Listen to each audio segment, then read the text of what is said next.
Who are the Muslims? Part 1 of 2. Over 1 billion people from all races, nationalities, and cultures. This part gives an introduction to who Muslims are and their contribution to the world. Muslims come from all races, nationalities, and cultures across the globe. They have varied languages, foods, dress, and customs. Even the way they practice may differ.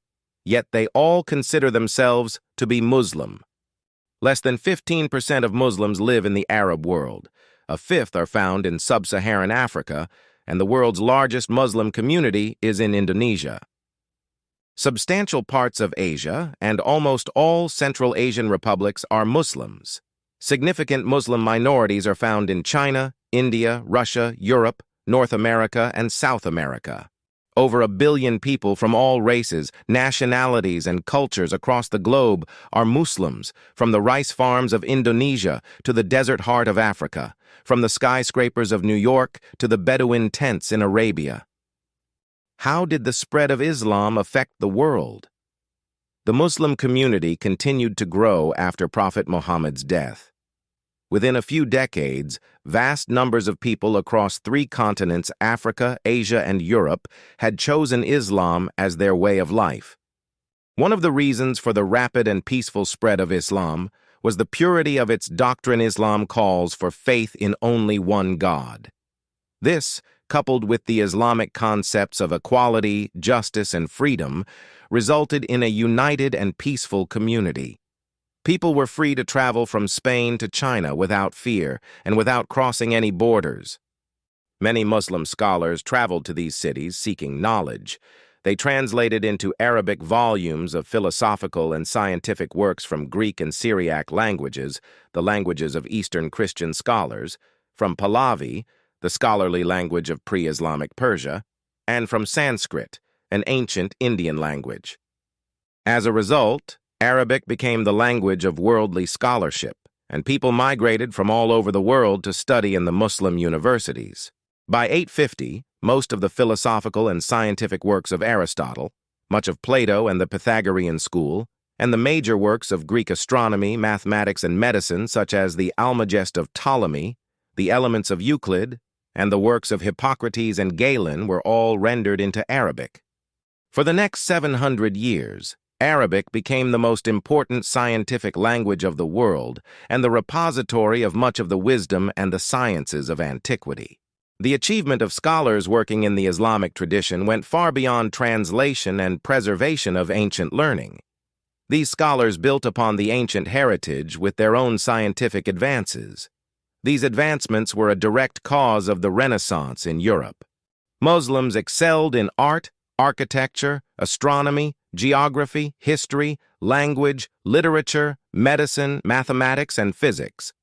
Many crucial systems, such as algebra, the Arabic numerals, and the very concept of the zero, vital to the advancement of mathematics, were formulated by Muslim scholars and shared with medieval Europe. Muslims invented sophisticated instruments that made future European voyages of discovery possible: the astrolabe, the quadrant, and detailed navigational maps and charts. Muslims invented sophisticated instruments that made future European voyages of discovery possible: the astrolabe, the quadrant, and detailed navigational maps and charts.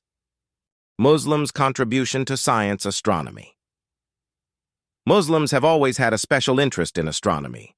The moon and the sun are of vital importance in the daily life of every Muslim. By the moon, Muslims determine the beginning and the end of the months in their lunar calendar. By the sun, the Muslims calculate the times for prayer and fasting. It is also by means of astronomy that Muslims can determine the precise direction of the Qibla to face the Kaaba in Makkah during prayer. The Quran contains many references to astronomy. He, God, is the originator of the heavens and the earth. Quran 6:101. And it is He who created the night and the day and the sun and the moon. All heavenly bodies in an orbit are swimming. Quran 21:33. And the heaven we created with might, and indeed we are its expander. Quran 51:47. These references and the injunctions to learn inspired the early Muslim scholars to study the heavens. They integrated the earlier works of the Indians, Persians, and Greeks into a new synthesis.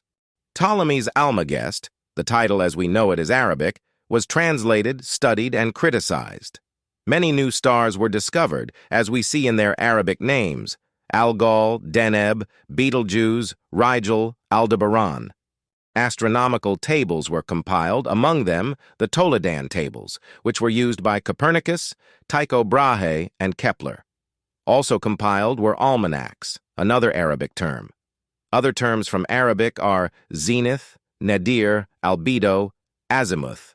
Muslim astronomers were the first to establish observatories, like the one built at Megara, and they invented instruments such as the quadrant and astrolabe, which led to advances not only in astronomy but in oceanic navigation, contributing to the European age of exploration.